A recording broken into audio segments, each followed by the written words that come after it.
I am a genius.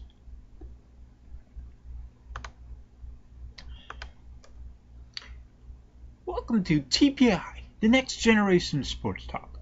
What does TPI stand for? Tommy Phillips, idiot, of course.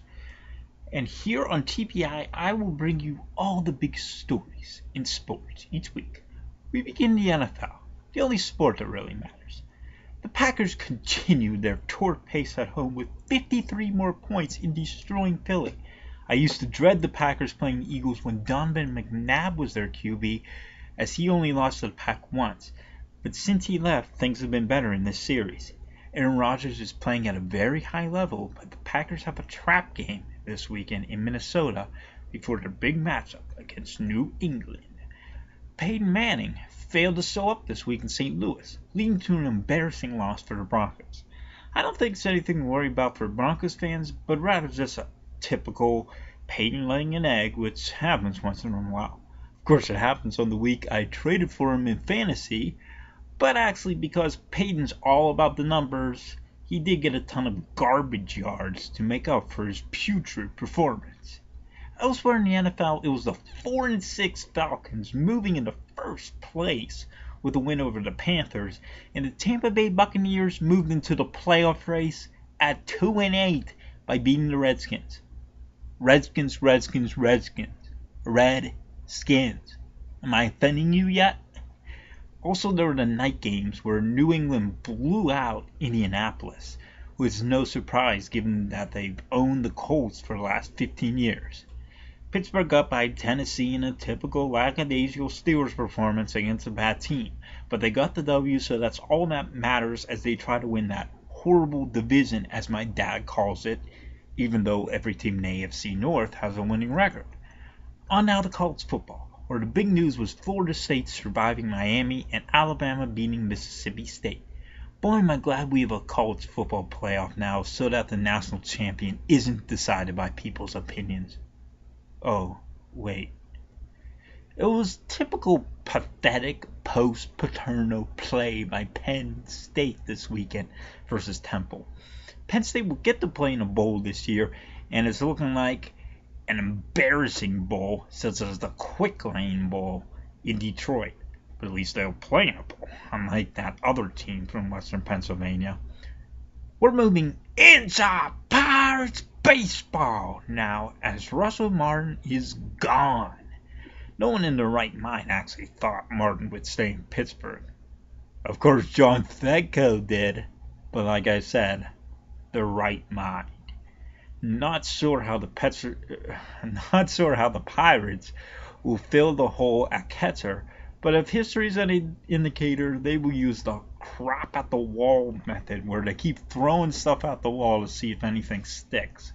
Also, A.J. Burnett is back as a Pirate for a lesser amount of money, but I'm not too optimistic given that not only is he in his upper 30s, but also Joe Starkey likes him coming back. And everything Joe Starkey likes sucks, such as Pitt.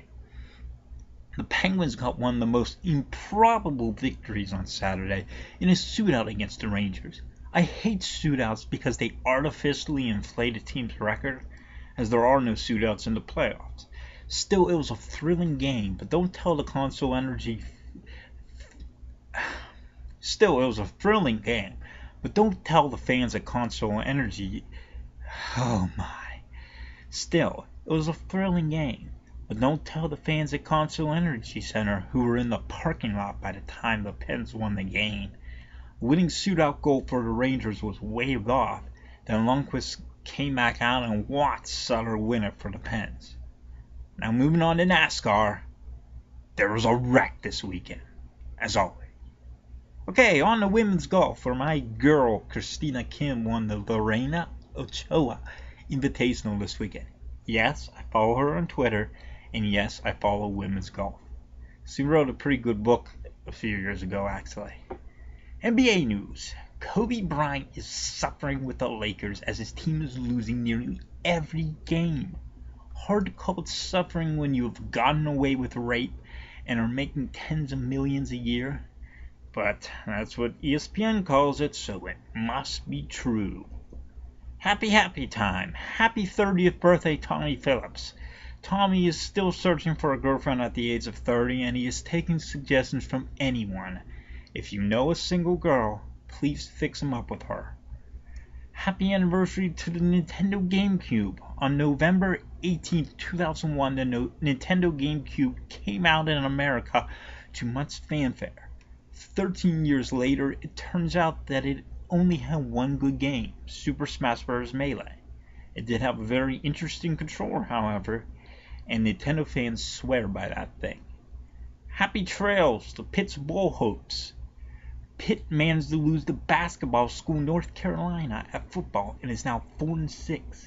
Actually, they can still go to a bowl if they beat Syracuse and Miami, but it'll most likely be an embarrassing one, such as the Birmingham Bowl. Southern hospitality, serious football. Yes, it really does say that on the Bulls logo. Alright, Stat Boy, time to tell us what we messed up. Of course, nothing, because I'm perfect. Good to hear. So that's it for this week of TPI. In the future, I hope to get some guests on the show who can help me spew out even more insanity. Thank you for watching TPI, and I hope to see you next week. Good night, Canada. TPI.